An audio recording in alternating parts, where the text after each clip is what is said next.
And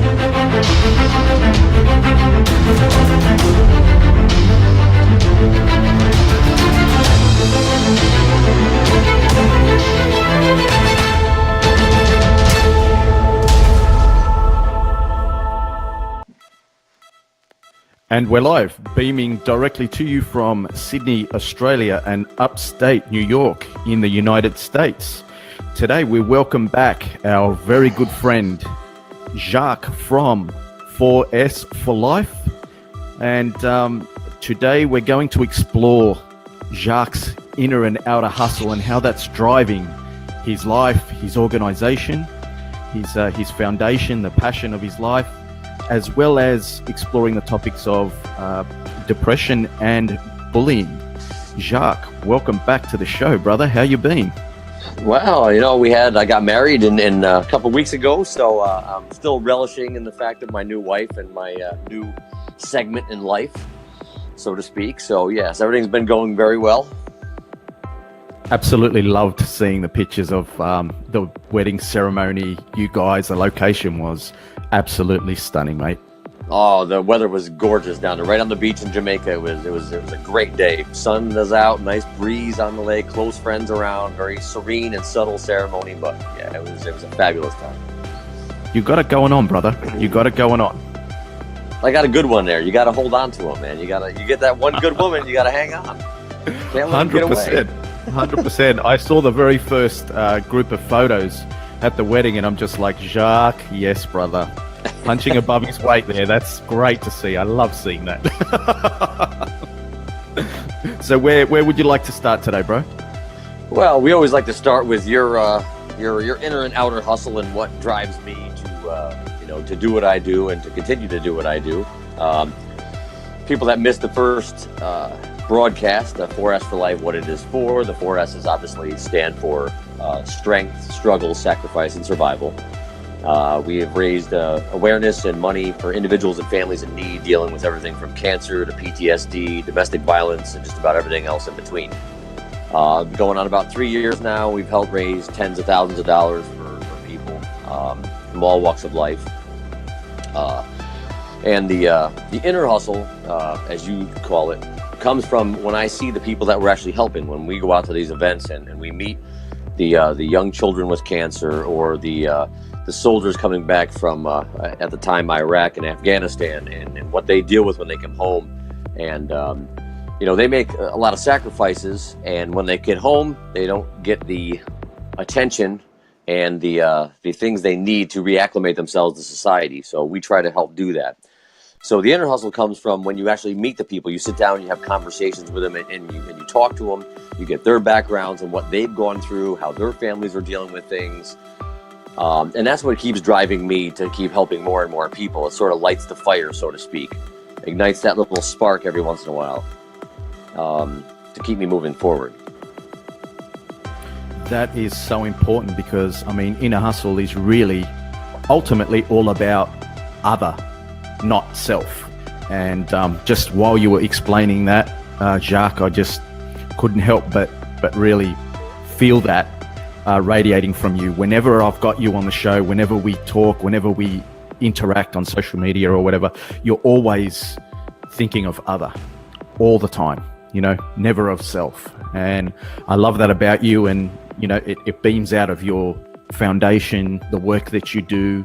And I think that's a big part of your rise and what's going to be a big part of your success and expansion in the coming, months and years. Well, as I said the last time we talked, it's not a me. Society, this whole thing, life in general, is not a me thing. It's a we thing, and we have to focus on that as not only as a family, but as a community, as a state, as a country, as a world, as nations together. You need to rebuild that. We've lost that over the years. And we need to get back to that. And that's why the world, you see all these things that are going on nowadays, the school shootings and the thing between China and the United States and the trade embargoes and the tariffs.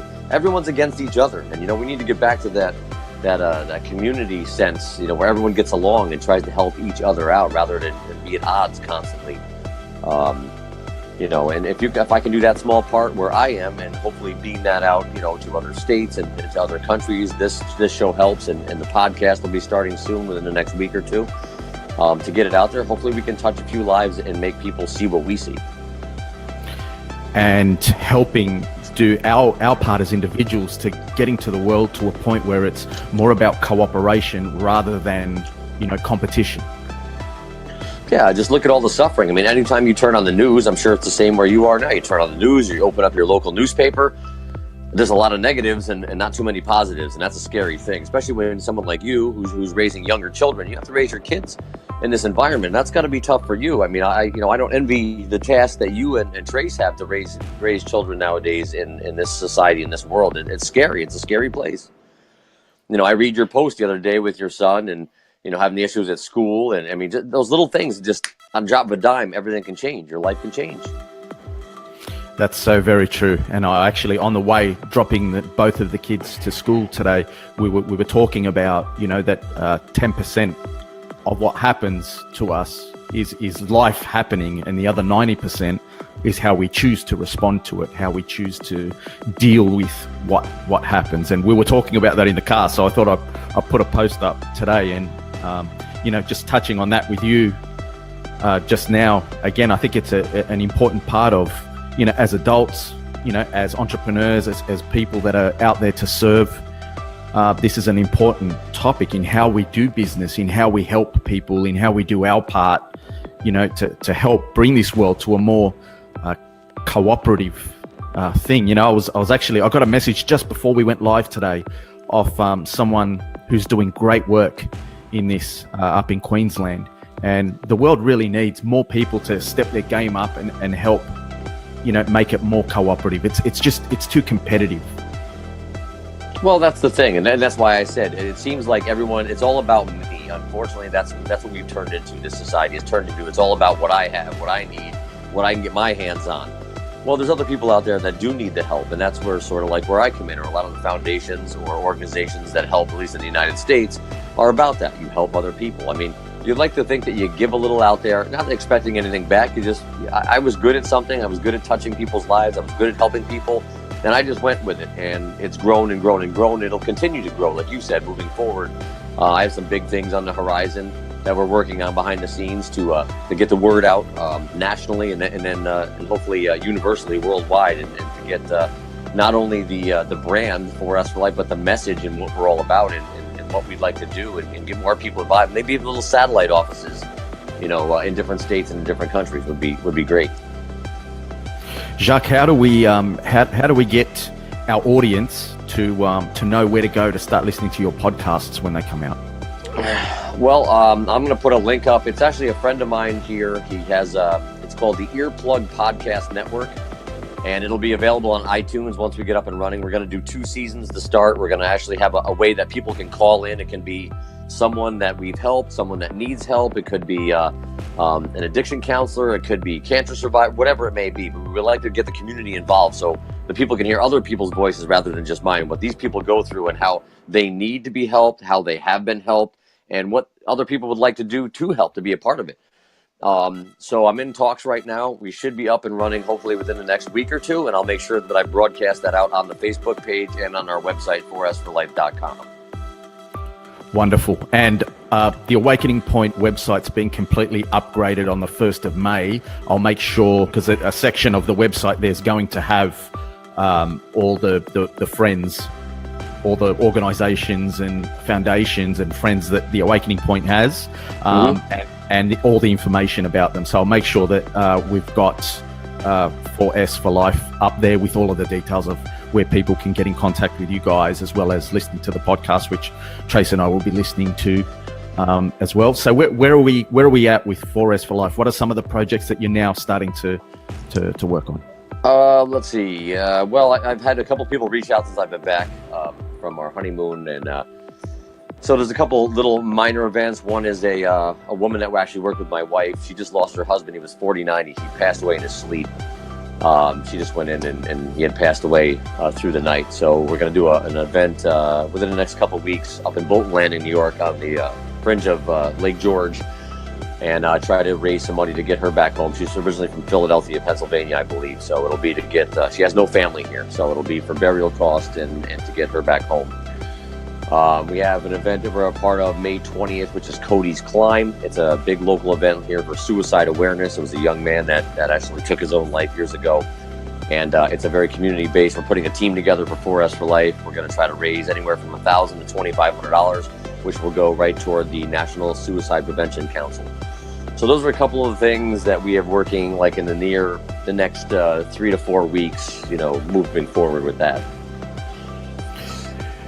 You're an angel, brother. You're a living, breathing angel. I mean, what I love about your foundation and what I love about you the most is that you're there for everyone. You're there for people when they desperately need help. It doesn't have to be like some big organization or some huge thing that's on in the news. You just mentioned a dear lady who lost her husband during his sleep. Things like that arrive at our doorsteps and completely and utterly change everything. And there you are, with your foundation right when people need it the most. Well, we have the account set up too. We'll actually, a lot of times, if I can't make an entire event, if it's something that we're not putting on, but I know it's someone local, I'll make an appearance. I'll meet the family. I love meeting the families, talk about their stories, their individual battles, what they're dealing with. And then I normally present them a check to help out with whatever they're trying to get through. So, I just sort of pop up. I don't let anyone know I'm coming. I just sort of sneak my way in, and they see the 4S4Life shirt and like, hey, we know you from, and I'll go in and I'll like I said, meet the family. I'll talk to them and get a sense of what they're going through, and then tell them a little bit about what I've gone through, and understand that I know what they're dealing with. I get it. So it helps them, to deal with those people on that basis, so they know where you're coming from, and you sort of know where they're coming from. It's all real life stuff from the heart. Even the way that you operate, the procedure, how you engage with it. It's all so real life. It's all so heart centered. Well, it has to come from the heart. You have to be genuine, and that's what I said in the last time we talked. You have to be an open book with people, and as long as you're an open book, they'll be an open book back. A lot of times that when you go out and do these events, the money is good to raise the money, but it's not all about that. And people have to get by that. Everything's senses to be around money nowadays. Everything's money, money, money. And yes, it helps. But a lot of these people just want you to listen. They want someone to talk to. They want a hug. They want someone to hold their hand. And it comes back to what I said to you the last time I was on. What is the one thing that everybody wants in life? They want to be loved. They want to know that somebody cares. That is the true, genuine feeling of life and what it's all about. Everybody needs to be loved. No matter what they're going through. It doesn't matter what walk of life they're from. They could be white, black, gay, lesbian. They could be born with a disability. It doesn't matter what they're still people. They still have families. They still have feelings. They still want to know that somebody cares. That's my philosophy. Maybe not everyone else will agree with that, but that's my philosophy on life. It's a holistic approach. Like, I get the picture of the yin and yang symbol. As you're explaining that, you come in and it's a holistic approach. So the inner hustle side, you're there giving them the love. You're there on a spiritual level. You're there, to support them emotionally. And on the outer hustle side, you provide some funds to help them with the outer hustle side of life, which is just as real. People need funds to help them get through this, or else it's even worse, because then they're worrying about the financial side of it during such a shocking experience. So I love how you're coming in, with a holistic approach. Well, and to go back to the outer hustle, now when you have that inner hustle, you have to have that flame within you. You have to have that drive. And once you have that and other people see that, and then we'll go out and we'll get sponsorships from businesses. We've gotten, businesses to stand behind you. And that's where that outer hustle comes in. The inner hustle leads to that. Now you want to go out and you want to start advertising. You want to start getting your brand and your message out there. And you do podcasts, you do live things like this, you do social media. That's where the outer hustle comes in. And that outer hustle builds right back into the inner hustle, because the more you get out and people see you doing things, it gives you that fire again within you. Because every once in a while that fire sort of simmers down. Doesn't go out, but it'll simmer. And you need that quick jump start. And then you see these people come back in and all the community support behind you, and then you're right back up again to where you want to be up here. So it's a fluctuating scale between the inner and outer hustle with what I'm dealing with anyway.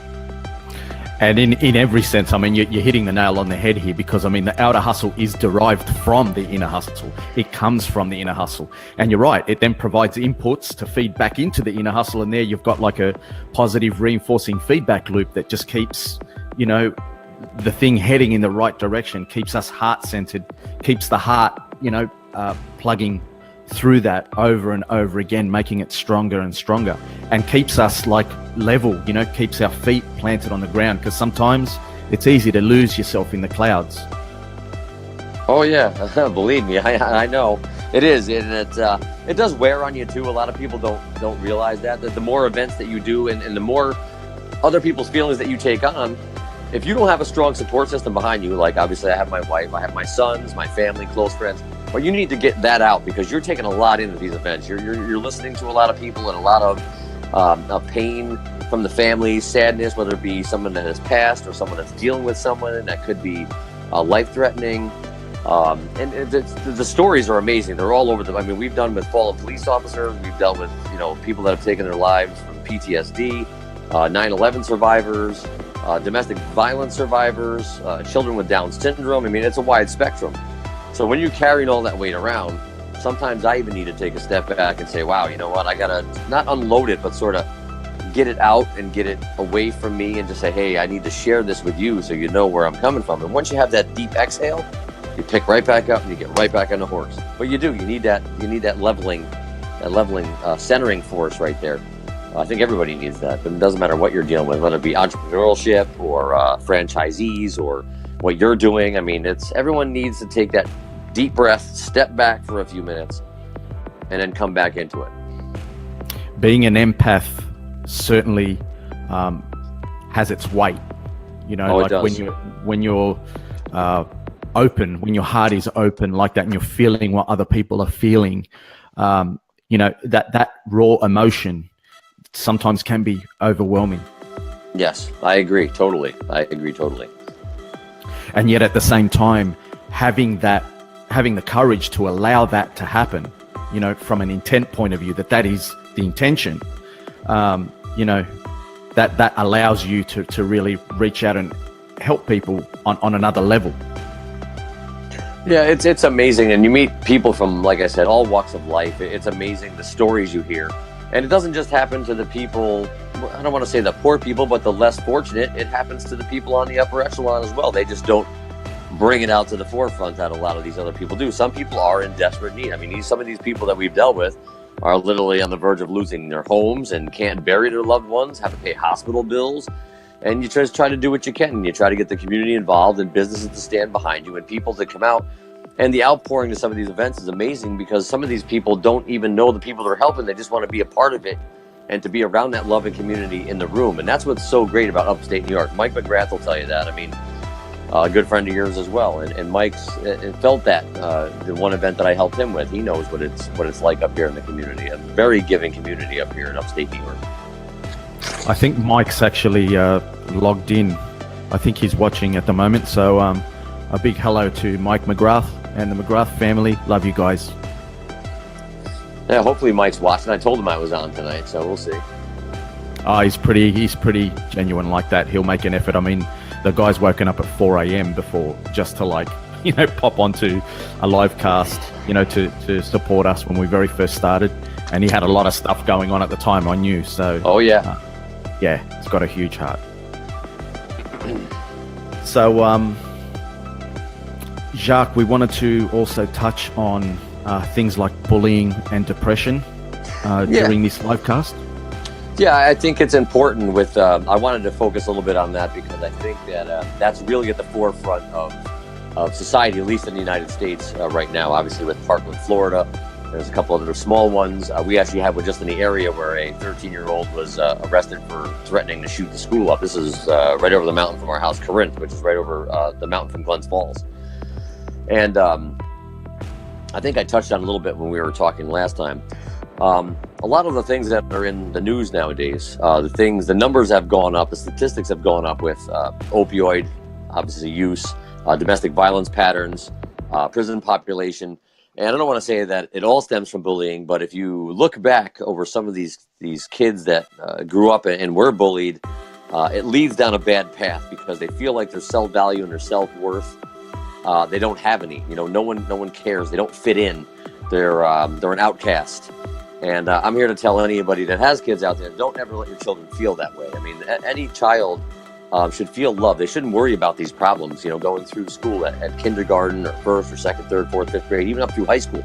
Someone tells them they're too fat, they're too slow, they're not athletic, they're not smart enough. Who gives them the right to make that decision? That person that's doing the bullying is the one that's lacking. That's the way I think. Because for me, I was bullied as a kid. Okay, fourth grade, I had a kid that chased me home every day for a year straight. He would, and for no other reason, he just didn't like me. There was no apparent reason. He just didn't. I mean, I was a smart kid. Did well in athletics. I went to church. But yeah, for a year straight, he would chase me home from school, and I would wait in school, and I would try to talk to a teacher or a classmate. I could look out the window and see him to make sure he was gone. A lot of times I got away, and so I've been the victim on the other end of that bullying, and it's not a fun thing to deal with. I mean, to be scared all the time as a child, you shouldn't have to go through that. And it transcends even into adulthood. I mean, we deal with it in the workplace. Your bosses, coworkers, adults get bullied. They're not going. A lot of people won't admit to it. They don't want to be a victim, but it does transcend. And if they're bullied as a kid, and it doesn't, they don't work on it, or they don't get that self-image built back up, when they can't have relationships when they get older. They can't have a one-on-one with a wife or a husband, or they can't have friendships. It affects a lot of things, and people don't realize that when you're picking on kids.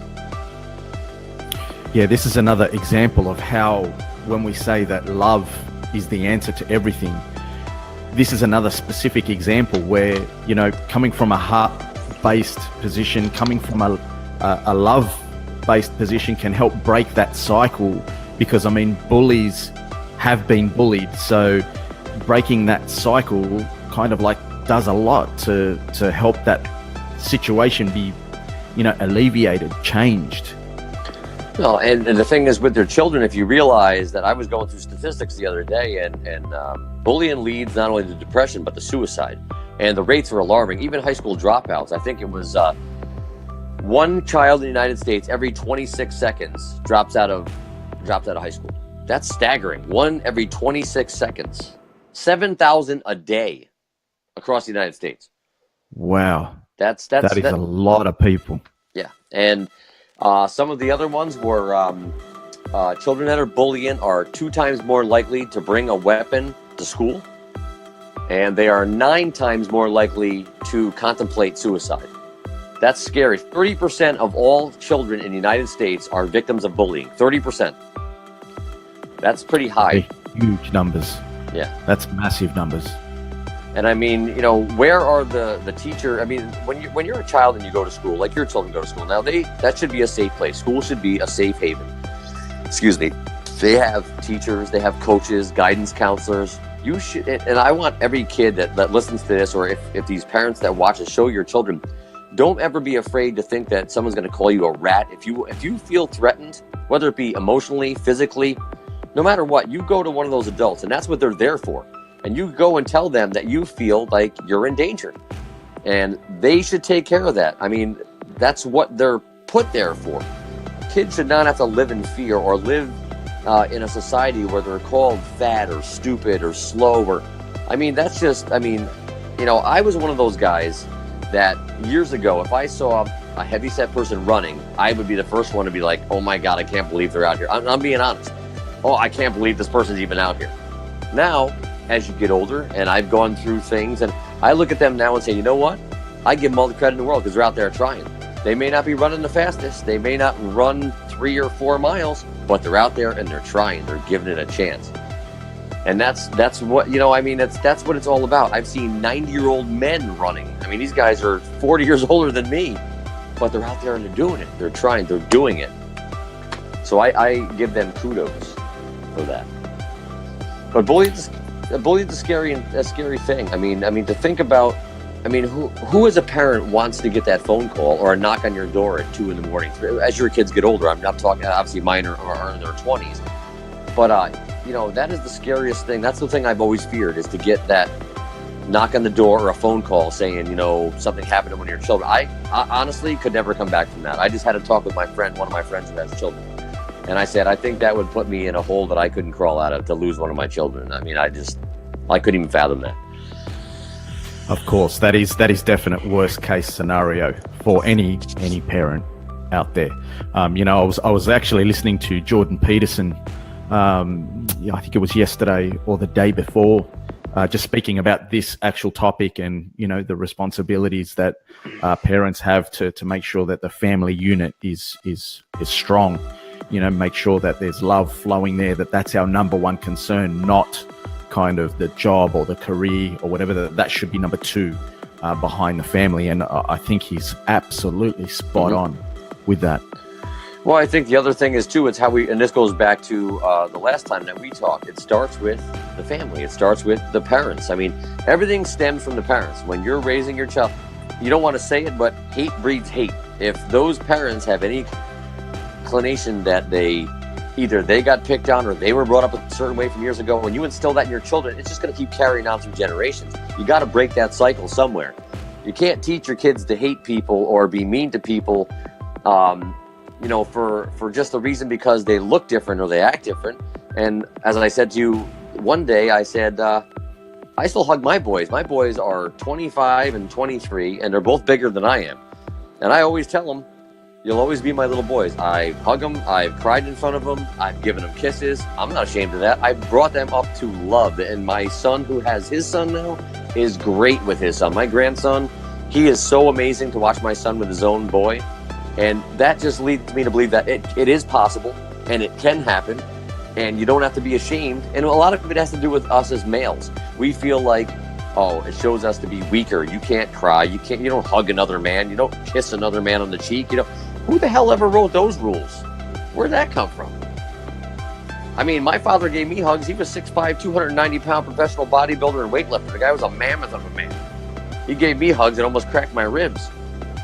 But I just think that it starts at home, and I think parents have to instill that and just let your kids know that they are worth something, that they are a huge integral part of society, that they are important, that you're proud of them with everything that they do, even if it's getting a B on a paper or it's whatever, the smallest little thing. They did their chores for the day. Commend your children, praise your children, love your children. That will help break this cycle. Unconditional love and lifting the quality of our consciousness. You were touching on there that it's a problem within males. I totally and utterly agree with you. This thing about that coming from a loving position for a male is somehow some form of weakness is just it's an indicator of a low quality of consciousness that would think that, and unconditional love is always the cure. Unconditional love always lifts the quality of consciousness for the person that's practicing it, as well as the people in the immediate environment that see it happening. And I think you struck gold with what you were saying there with males. Us males in general have to, grow the hell up and start coming from a place of love openly and being proud of that, because that's really going to bring the male, the masculine, up to a quality of consciousness where it matches the feminine, which is needed right now all around the world.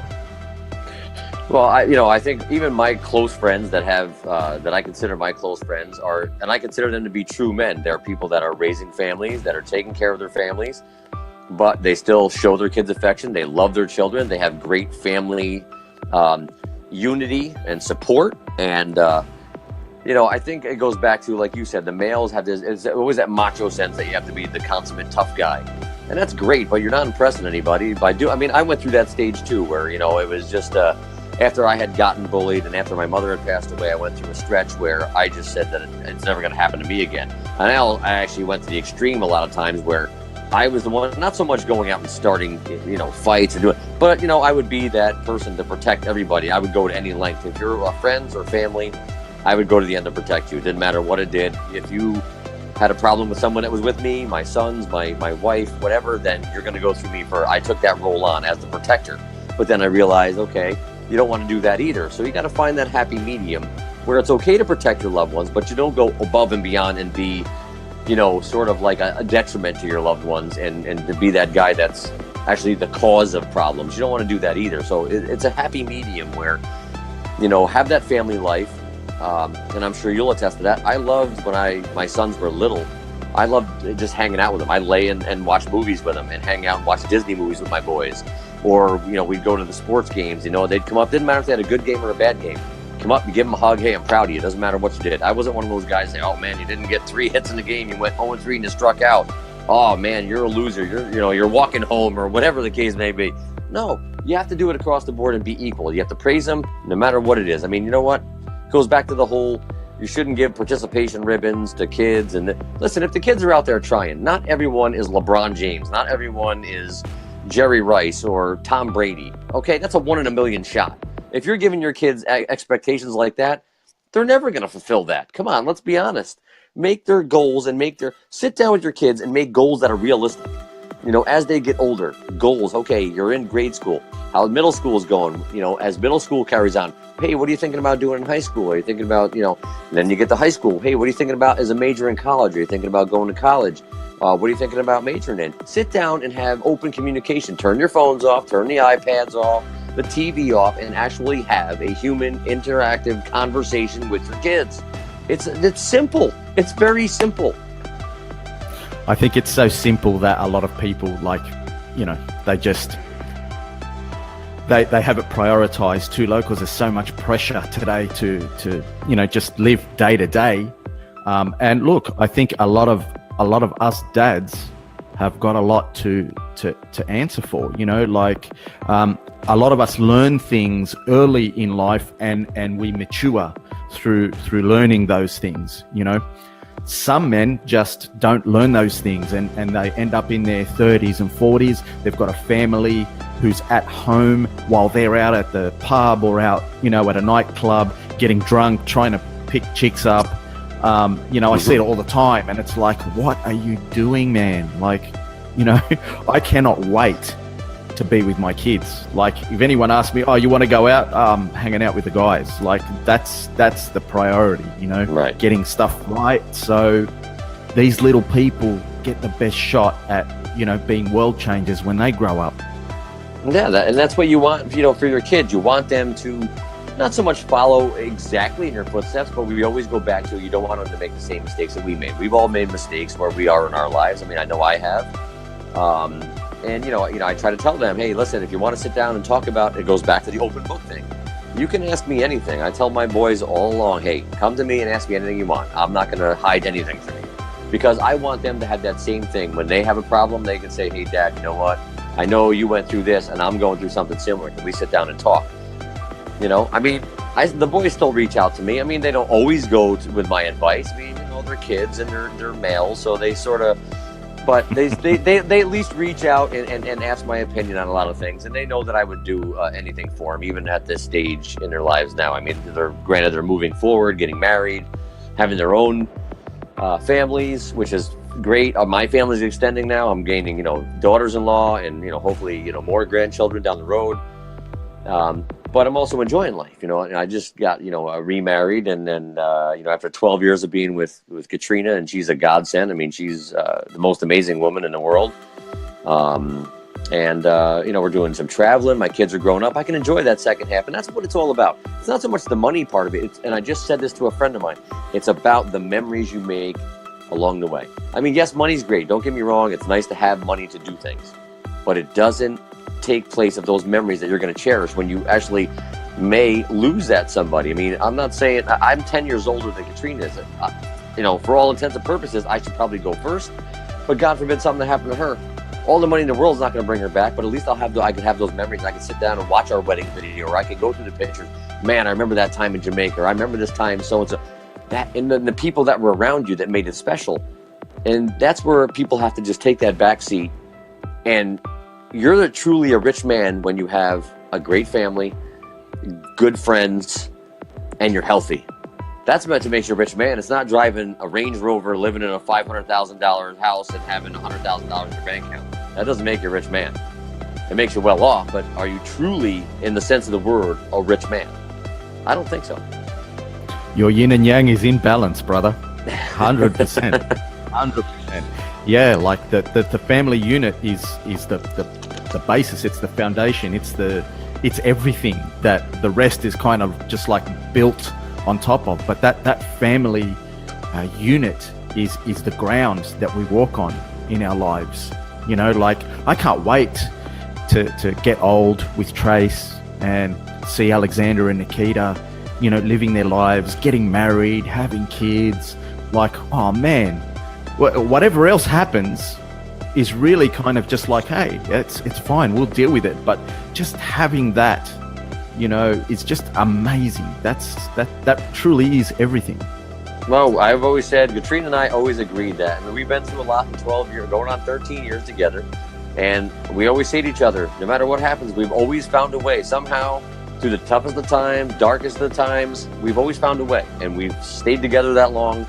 And, you know, that just shows you that's, I mean, 13 years even nowadays is a long time. A lot of people don't even stay together that long anymore. Unfortunately, they get married or divorced in 2 or 3 years. But yeah, like going to my son's wedding was amazing. You know, I'm sitting here, I'm watching my son, you know, I'm watching my son when he had his son. I'm sitting in the delivery room with him and Wow. to see all that.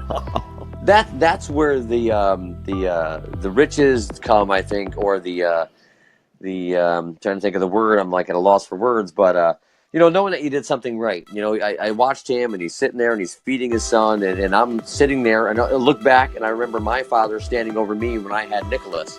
And, you know, it was just, now I'm the patriarch of the family. Now I'm that guy. I'm the one that's supposed to look out for everybody and take care of my family. And it is a good feeling. One day we were all out to dinner. I had both my sons, their other halves, my brother and his wife. And I just looked around the table and I went, man, I am a lucky dude. I mean, here's my sons. They got, you know, good women on their side. Here's my younger brother. He's with his wife.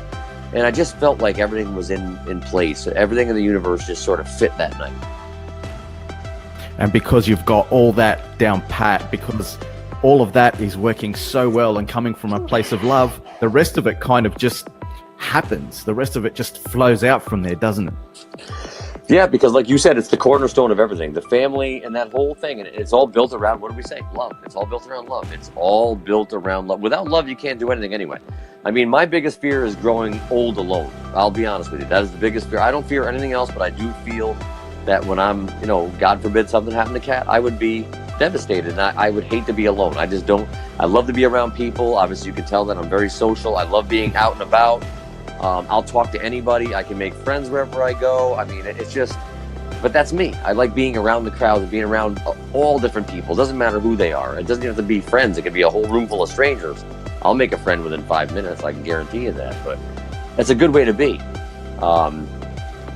So yeah, I think it goes back to, yes, love is the cornerstone. Family, us as parents need to plant that seed and set the example.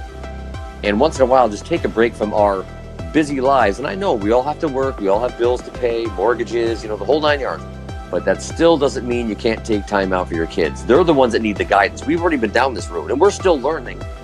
But they're the ones that we need to shape and mold and build into those leaders that are going to be in the community and in the government and hopefully do big things when it's their time. Your son and daughter, you know, my sons, my grandson down the road, they're our future. And if we don't fix that problem now, there's not going to be much of a future for these kids when they get older. You know, Jacque, there seems to be an epidemic in the whole world, especially the Western world, the West here in particular. And the epidemic is kind of like an epidemic of loneliness, of desperate loneliness, that there's a lot of people that are being affected by this. And just while you were talking, I was thinking to myself that the happiest people that I know are family people that have got, you know, their families. There seems to be something in that truly is the foundation of existence for us as human beings, because we really are very social, aren't we? And when you touched on that thing about, you know, being alone really scares you, like, dude, that scares me. Just, I'm absolutely shit scared of being alone. That would be horrendous. Yeah, that's my one. And it was funny because when we were down in Jamaica and Katrina had gone down to get her her hair and makeup done. So it was the day of the wedding, and I was sitting in the room by myself. I just took a shower, getting ready to go down to my best man's room, and all of a sudden everything hit me because I was alone, and it was just like, not that I was scared or I was worried or I don't know what it was, but everything seemed to. And my best man called me and he goes, "Hey, I'm down at so and so. I'm down at the room." I said, "Listen, I just need a minute." I said, "Everything's coming down. It's hitting me."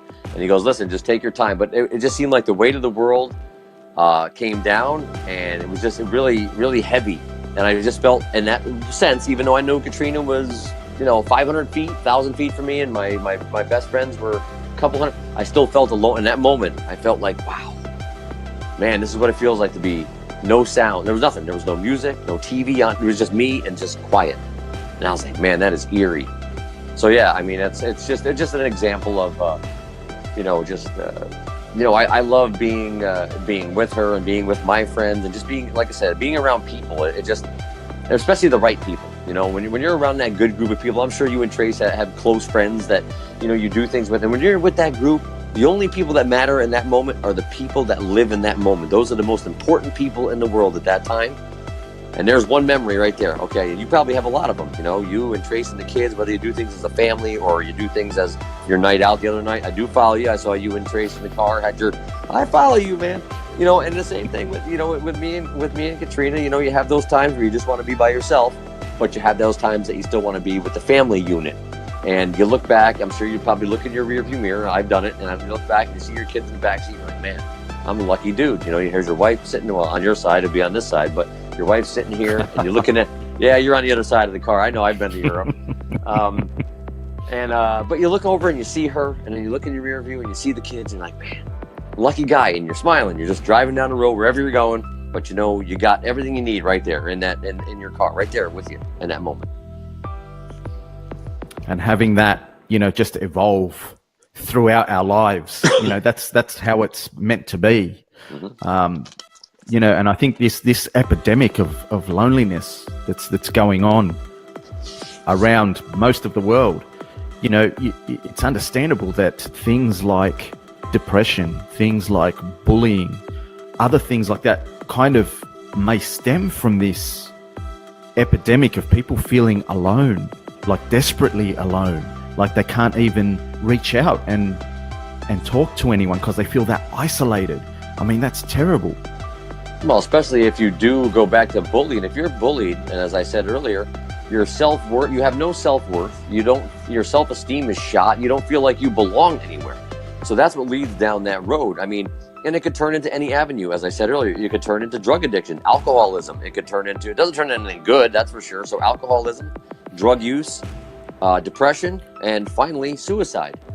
And it's there's 4 bad avenues these kids are going down. And adults, like I said, adults are still getting bullied, and they still have to say, and we have access to a lot more, probably bad things than kids do nowadays. I mean, we can find stuff because you have the money to do it, but you don't want to send your kids down that path. You want them to have more choices than negative, negative, negative, negative. We need to put some positives out there. Get them involved in things, show some interest. And I think if you take interest in what your kids do, then they do have self-worth. They're not going to worry about, little Johnny said I was fat. You sort of just slough it off and say, and I know it's easier said than done, but if you instill it in the kids and say, listen, they're words. Like me, I can go out somewhere and not everyone's going to be a fan of mine. I'm sure you have people that may not like you. We all do. And they're going to say, hey, you know what? I'm on the podcast, so I don't want to use too bad language, but he's an asshole, whatever. I don't like him because he's this, or whatever. He's got tattoos. Hey, you know what? They're words. I get by it. You know what? Okay, that's fine. And every time when I do my social media, I always end it with, please feel free to post negative or positive feedback, and I will take any and all, comments, and I'll answer them, because I already take that away. That's the way you take it away from people that are haters or bullied. You take it right off the table. You hit them with it right there, and now they're like, wow. Yeah, they have nothing to say now. Same thing with a bully. Take them away. Because there's people out here that say, well, teach your kids how to fight. Now, fighting's not the answer either, because you know what? I like to see people stand up to bullies, but within reason, because some of these bullies will physically harm you, and you don't want your kid going through that either. Then they're traumatized. So I think that it's definitely family, schools, teachers, coaches, anyone in a power position that your job is to mold young minds, you should be the one stepping up. Guidance counselors, across the board, and work with the parents. Let's stop this at the core, which is in the schools. Let's stop it. If a teacher sees it or another kid sees it, step in, stop it. Don't let somebody get picked on. I mean, that's why I still say it stems at home. I think with us as parents, we need to start that there, and hopefully that'll transcend into the schools. You're so right, Jacque. Absolutely. The more I connect with people from all around the world in all different backgrounds, one thing is for certain, there is a universal language on this planet with us, with human beings, and that universal language has got symbols in it that surpass culture, surpass time, and it's the family at home, love.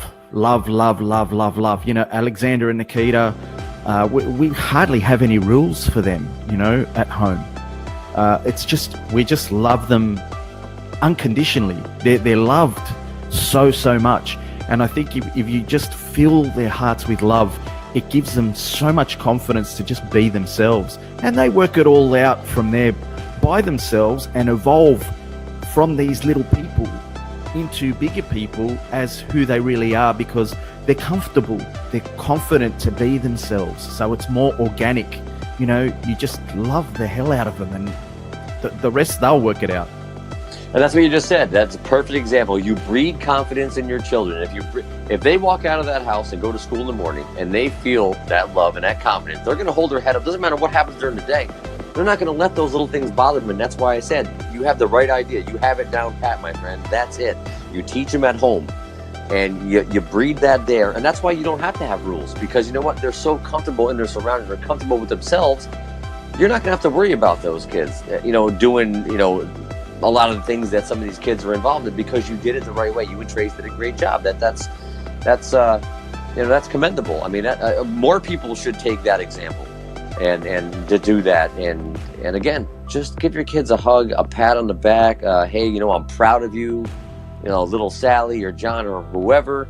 You know what? And you don't have to yell and scream. We don't have to spank. I mean, I've never been one for, hitting your kids. I've never agreed with any of that stuff. That's just violence breeds violence. Hate breeds it. You're teaching them all the wrong things. If you go up to your wife, you go up to Trace, and you give her a hug or a kiss, a peck on the forehead, your kids are going to see that. Okay, dad and mom. Dad loves mom. Wow, dad really must love mom. You give her a hug. There's compassion. There's love. Your children, if you breed that in the house and they see you guys acting like that, how are they not going to be loving children? They're going to say, wow, dad really loves mom, or mom really loves dad. They love each other. That's great. Now down the road, they're going to have no problem forging friendships and relationships because you planted that seed. That's what it goes back to. You hope that you do all that you can and you send them out there, and they're still going to make choices, but you just hope they make the right ones. And that's all you can do as a parent. The worst thing is having them leave the nest, and then you don't have as much control. And then you're like, man, I hope I did everything right. There's no handbook to being a parent. We all know that. There's no how-to. There's no how-to. So true. You have kids and you're sort of just navigating with them. You're just, it's a crapshoot, unfortunately. You're just trying to navigate through it along with them and hope you make the right decisions. And they're not always the right decisions, but you just do what you can. I mean, and you're doing a great job, like you just said, with having, limited rules. And I mean, I see the pictures of you and Trace and how you guys are as a couple. I have a couple of friends that are like that too. Best relationship in the world. My friends Mark and Kelly. He dotes on her. He loves this woman to death. I mean, and I've never seen him have an argument. I mean, in public, at their home, like we do a lot of things together as couples. Never seen these two argue over anything. It's one of those matches, and it's like, wow, if everybody could be like that, or at least 50% of couples could be like that, that would put a huge dent into this bullying, depression, suicide, addiction problem. Because there'd be more love around that. Other people would see that. Who holds your wife's hand anymore? I don't see that anymore either. You walk next to your wife, but you don't hold hands or your arm around her, or you open a door for her, just, I don't know, just all those chivalry things from way back in the day. That's how a man's supposed to act, right? Or, that's... Man, I'm with you all the way. Just the other night, two nights ago, I'm driving through, one of the busy areas here, and there was a lot of traffic. And I was stopped in the traffic, and I see this elderly gentleman walk up to his car, open the door before his wife, kissed her on the head, and I made eye contact with him and I winked at him and gave him the thumbs up, and he was like, yes. And that's just so cool. That's one of those couples that have probably been, and I've been to like weddings where people are like, oh, we've been together 60 years. And I'm like, wow, what is your secret? You know, I mean, and they normally will come up with the simplest of things. It goes back to love, compromise, you know, little basic things that you just have to sort of go through. I mean, not everything has to be an argument or a fight or, you know, they shouldn't even come to that anyway. I mean, granted, you're going to disagree with your other half. We all know that. You have disagreements with Trace. I'm sure she has disagreements with you. I have, you know, and you're going to have that. No relationship is perfect, but does everything have to be a battle? I mean, just the simplest thing. I mean, about what you're wearing or what you're having for dinner or, I mean, life's too short to stress out and just burn yourself out over worrying about, you know, trivial things like that. And it was funny because random acts of kindness. Here's another thing real quick. So there was a gentleman in a coffee shop today. He was in the Navy. I happened to see him come in. And I always like to do it when I go in. I know he was just buying coffee. So I waited. I'm just hanging out in the background. I wait till he goes up. He's digging through his pockets. I went up and I said, listen, pay for here's the money for the coffee. And it's very simple, $2, whatever it was. I said, thank you for your service. The kid just turned around. He was probably maybe 22, 20. Just turned around and looked at me like, wow. And he goes, have a nice day. I said, no, you know what? Thank you for your service. You have a nice day. But you know what? That made my day. That made me feel better about the rest of my day.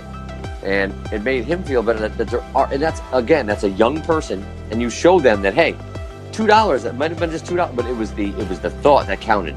That somebody gave a shit about him because he served our country. And he's putting his life on the line, leaving his family. And someone actually had, you know, the compassion to come up and say, hey, you know what? Let me do this for you.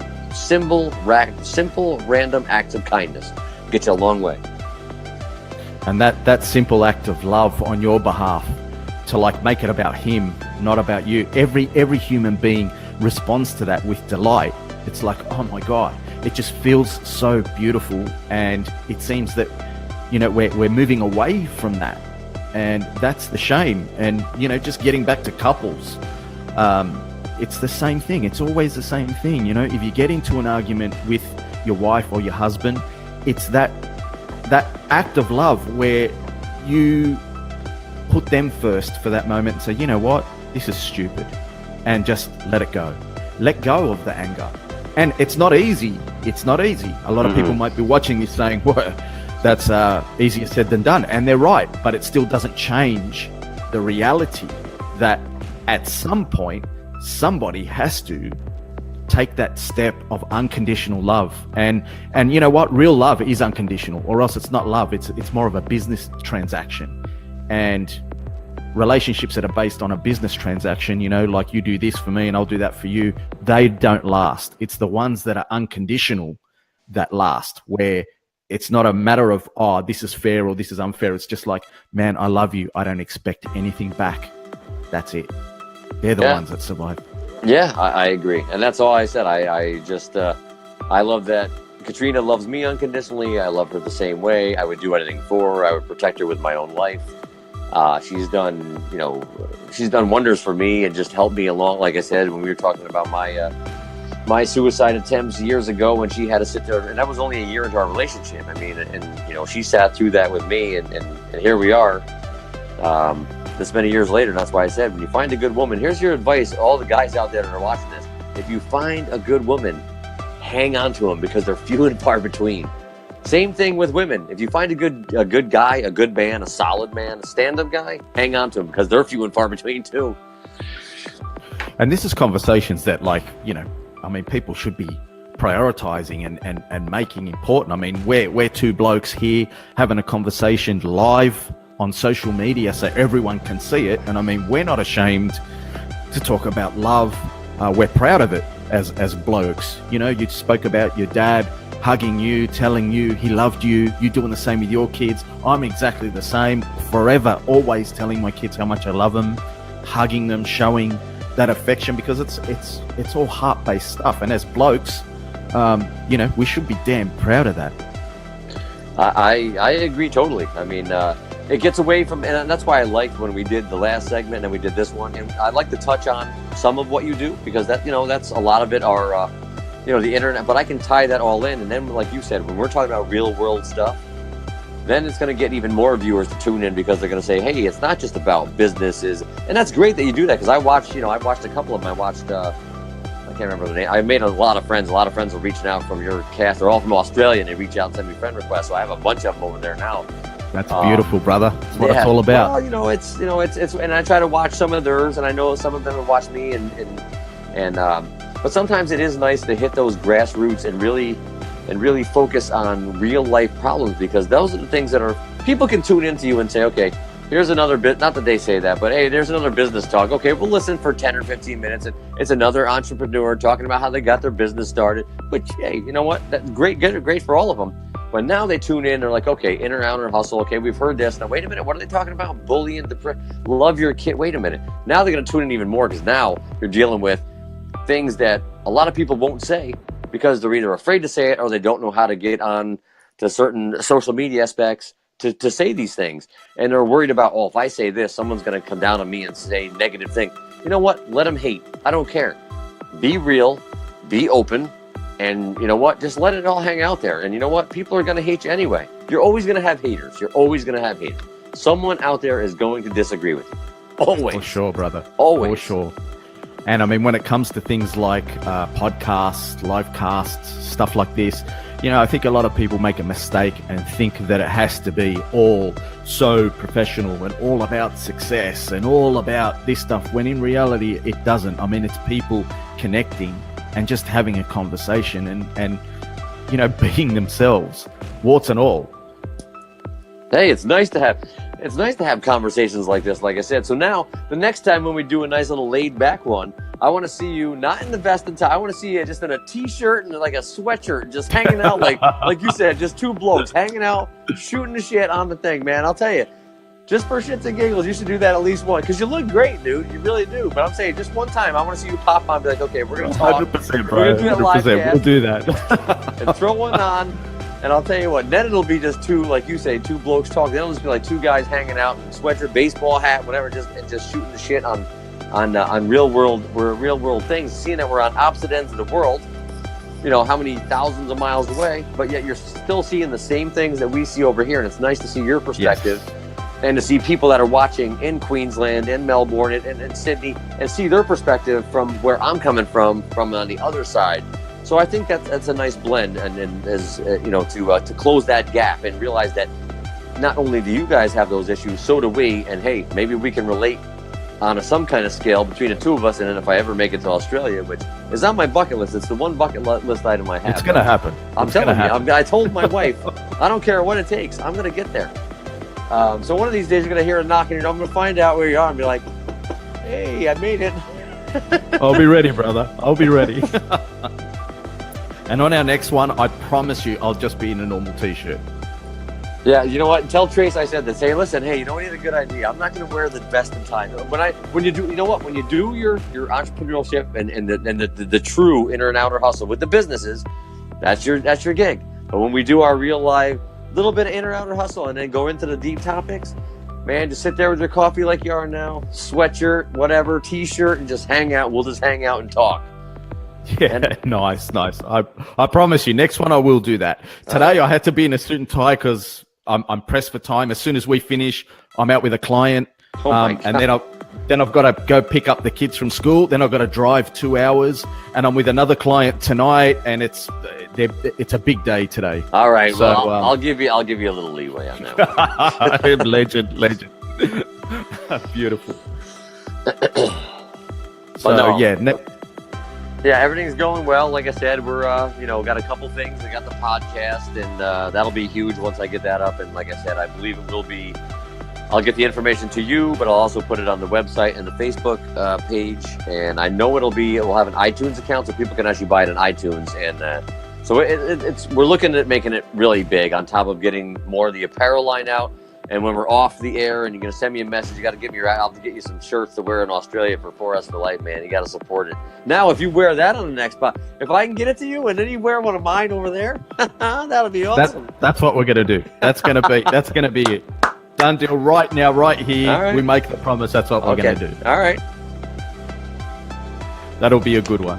That sounds like a plan. That'll shock me if you turn on your screen and there you are in a 4S4Life shirt.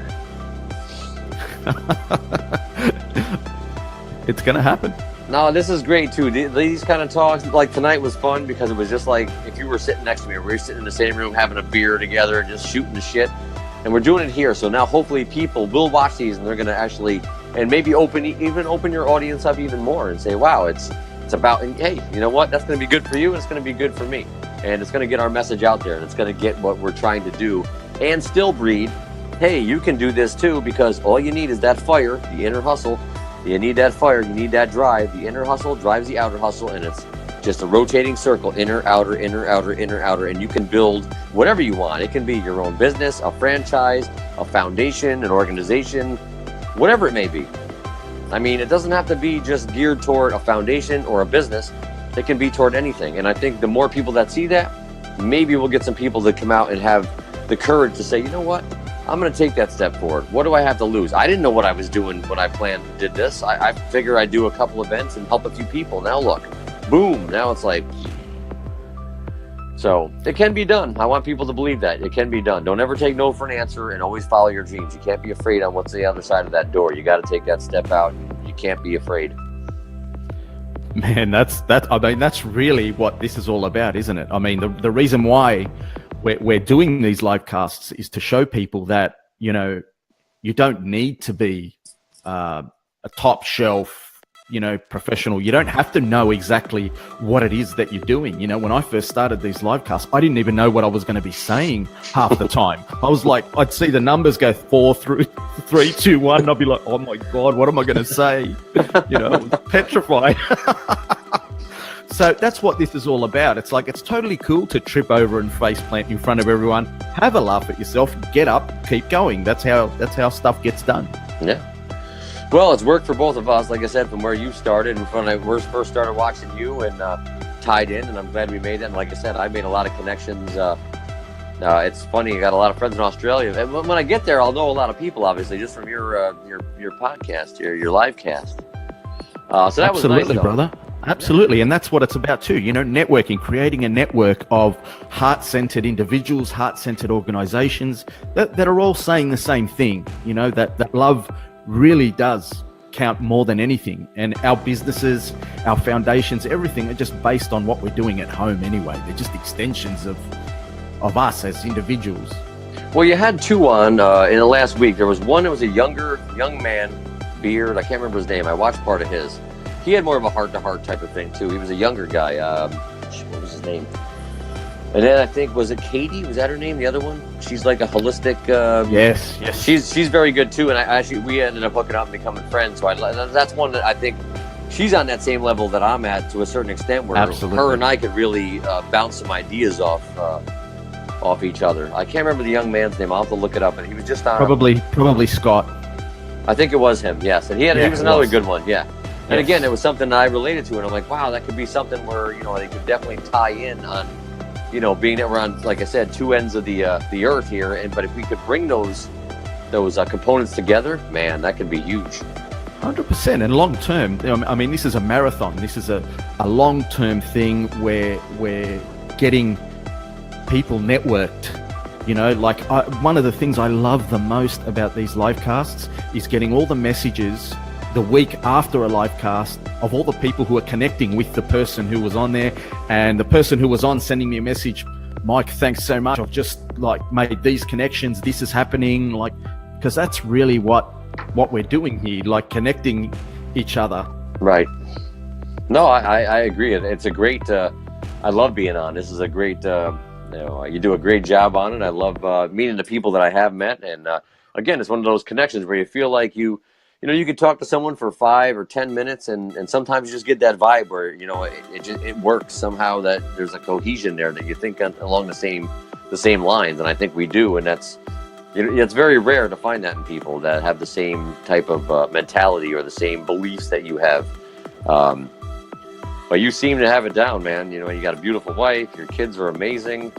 I mean, you got the awakening points blossoming. I mean, you got, just like you always say to me, I have things going on. You have the same things going on, man. You're a lucky guy. So, you know, lots of love, brother. We got lots of love going on. So that's leading the way, you know. I keep thinking to myself that when you just come from a love-based position, it's kind of like you're sitting back, getting out of your own way and just letting life happen. That's when the good stuff seems to happen. And we've been so blessed that it seems that every single person we have on this show is just so humble, from the heart, open, and, you know, the connections just happen naturally.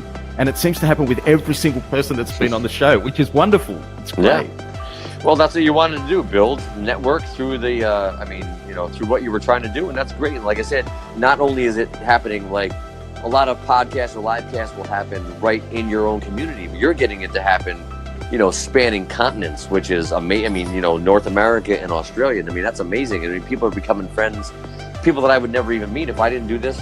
There's probably 15 or 20 people that I've made friends with, and the only common friend are Michael and Trace, and that's it. But now it's a network. Now everyone, like I said, 15 or 20 people from Australia, from all over, Queensland, Victoria, Melbourne, Sydney. I have them from all over the place over there. So, and it's still early days. We're only just beginning. Can you imagine, like 3 or 4 years down the track? I've got it just in the planning stage at the moment, but like an international yearly event. I have no idea where it would be held, but somewhere central that's easy for everyone to get to, where it's a 3 or 4 day event where we get speakers, presenters from all around the world together. And man, it's a conversation about love across all the spectrums. Business needs to come from a loving place a lot more, a hell of a lot more, like foundations, families. It doesn't matter what the topic is. We need to get people from all around these spectrums that are coming from a love-based position to help, more cooperative society that's driven by love. Because not many people are talking about love when you think about it. You see people up on stage who are an authority in their particular niche. Who's talking about love? I've never heard it. not very rarely. I can't say never, but very rarely. Yeah, we need that. The world needs that. I think that's a great idea. And you know what? When it comes time to plan that, I mean, granted, I'm a great event planner, but no, I think that you hit the nail on the head, though, because I think if we did something like that and people can come and they see that we do have different people from all different walks of life in different countries, and we're showing that if we can come together as a cohesive unit, whether it be 1,000 people, 5,000, whatever it may be, but we get people from, Australia and England and France and the United States. And even if it's a couple people from each thing, and you have a speaker from each different, hey, one from this country, one from that, people will start to see, hey, if these people can do it. It's sort of like the Million Man March they did years ago down in Washington, D.C., or the one that they just did with all the women where they won't be a victim. It's strength in numbers. We all know that. People will listen when you have the numbers behind you. When you get those huge crowds and you get people to listen to what you have to say, that's where all this is going to come from. And then people are going to leave that venue, wherever it may be, and say, wow, you know what? So-and-so, it may not even be what I said or what you said or whoever, but it could be a conjunction of things going, wow, these people really have it going on. You know what? They can all come together. And all I have to do is start with my family. It's a basic building block. I just have to go home and hug my kids and say, hey, listen, I love you guys. No matter what happens, I'll always love you. You can be a straight A student, you could be a poor student, you could be gay, you could be straight. It doesn't matter. You're still my child, and I'm going to love you unconditionally. It doesn't matter. And that's where that you'll build it right there. There's your foundation, and now those kids are going to go out in society, in communities, and become the next generation, and do what we're doing now, hopefully, and carry that and transcend that even to bigger and better things. It starts very simple, Michael. Family. Start at home. Everyone out there that watches this thing, Michael will back me up on this. Family, it has to start at home. Start breeding that at home. So that's how I'm going to end that one. That's my little tidbit. I can see this thing becoming like huge in years to come. But I mean, while we're talking about this, I can't help but think of Tom Campbell. I don't know if you're aware of Tom Campbell's work, My Big Toe, MBT. Tom's always telling us, always sharing with us, get yourself, the work that you do on yourself is how you change the world. Right. And it's so true. Getting ourselves authentically coming from a love-based position, it just automatically then bleeds into our children, our wives, our husbands, our best friends, our local community, and then it just kind of like starts to connect. The dots all start to connect almost automatically. And, I can see that happening already. I mean, this LiveCast with you, brother, I knew it was going to be like this already. I'm like, I got Jacque on, you know what? I'm just going to turn the thing on and we'll just start talking and off we go. And they're the best ones. They're the best LiveCasts always, where it's just, there is no planning. It's just like, oh yeah, we're going to talk about this. Let's do it. Boom, hit it. You came on, what was it, 30 seconds or 1 minute maximum before we went live. It's like, right. Hey brother, how are you? Yep. Audio's working, video's working, click, go live. And it just all comes out, it's beautiful. And I think that's what makes it work for you. And I've seen you do it with other people, not just with me, but because it's not us reading off a script going, okay, well, my name is, it's not one of those things. It's like you said, it's pretty much just free form. We're just saying it may not all come out the right way, or like I'm forgetting words I want to do, but it doesn't matter. It's real, and people will associate that with, because like you said, it's just two fathers, two men talking about real world things that are going on that affect us as individuals, as families, as fathers, as parents, as human beings. And I'm hoping that we touch a few people, and I'm hoping more people will watch and start reaching out and connecting, and hopefully we can build this into an army, which is what we need to do to take care of these issues, across the globe.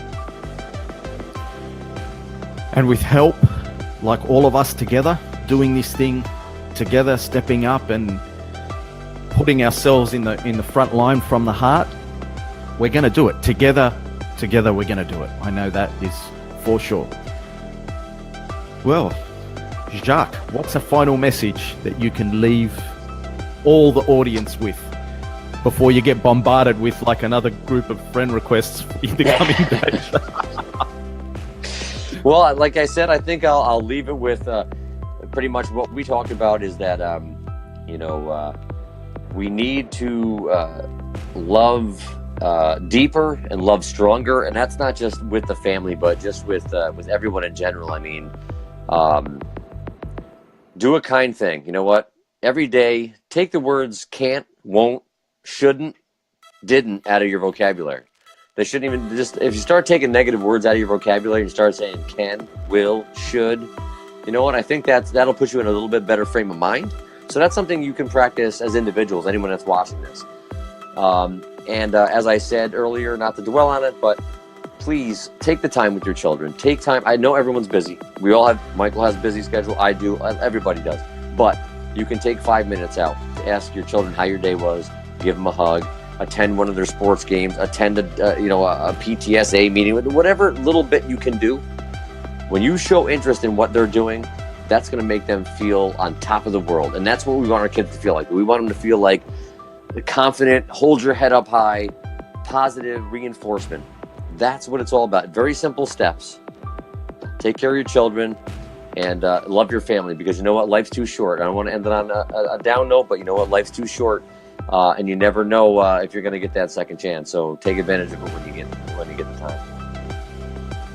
Jacque, thank you so much, brother. I've enjoyed this I have as well, my friend. When the day comes that we actually meet, oh man, that evening of eating and having a few drinks together, and hopefully our families are there or whatever, like it's just going to be phenomenal. I'm really looking forward to meeting you in the flesh. I've enjoyed this so much, and I can't wait to have you on again. So you'll have to come on again soon and give us another update on the foundation and where you're at, and share some more of that beautiful wisdom from your heart. Yep, absolutely. After the next couple events, a month or so, after we get some more events under our belt, and we'll have to tag McGrath in this and tell him we'll all have to meet together. We'll have to get Mike and Nicole and you and Trace and Katrina and I and do some brainstorming and have some good food and some good beer, I guess, and hang out. 100%, brother. I'm looking forward to that one. I am as well. Well, I know you're a busy guy. Thank you again for having me. I look forward to, we'll be in touch anyway, and give my love to Trace and the kids, and I'll see you soon. Shall do, brother. Big hugs to you and the family. All right. See you Thank next you, time. my friend. Absolutely. Right, bye-bye.